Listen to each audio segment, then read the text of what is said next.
In 1978, the remake of Invasion of the Body Snatchers was released.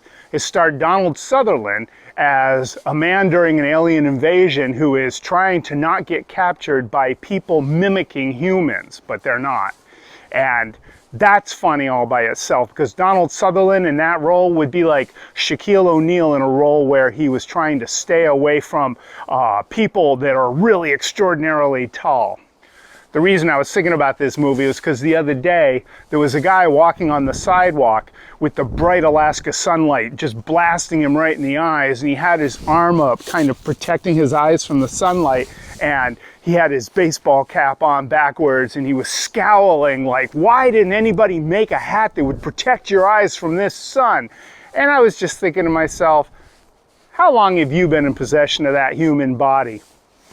But I see this all over the place now. I see people all the time acting like it's their first week here.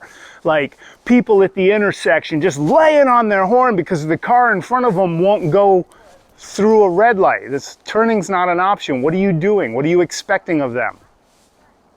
Or at the grocery store, when I'm standing on my little sticker on the floor, keeping us 6 feet apart, and somebody comes up and tries to share my spot with me. I'm like, hello, it's a pandemic. I mean, sure, I understand. Maybe you're flirting, but I mean, not during COVID, grandmother. Regrettably, some of these jokes are going to be pretty indicative of the fact that my formative years were spent in the Appalachians. Another example is the hundreds of thousands of people, medical professionals and scientists around the globe, warning people that they need to wear a mask to protect themselves and others from moisture droplets in the air. And how many people respond to that with, I doubt it. But let Bob with a blog say, yeah, breathing through a mask causes cancer. And they're all like, yeah, see, the cancer. I mean, why would he lie? And they try to explain to me, Travis, don't you understand that the social elite, the people behind the scenes, the lizard people, if you will, they want you to... I'm like, wait. So where you're from, there's lizard people? Uh-huh. And then they say, no, but Travis, listen, the thing is, if they can get you to agree to wear a mask because they say you should, what's to stop them from talking you into wearing a blindfold later or whatever it is they want you to do? Really? That's how you reason everything? I would love to hear you telling your daughter, do not go through a door that a man holds open for you, because if he can get you to do that, he can get you to do anything he tells you to do. Don't pay the IRS your taxes, or the next thing you'll know, they're going to be demanding some of your organs as well. Oh, you're going to let them sell you a house? Then they know exactly where you're keeping your belongings. You got to think these things through. How long have you been in that person body?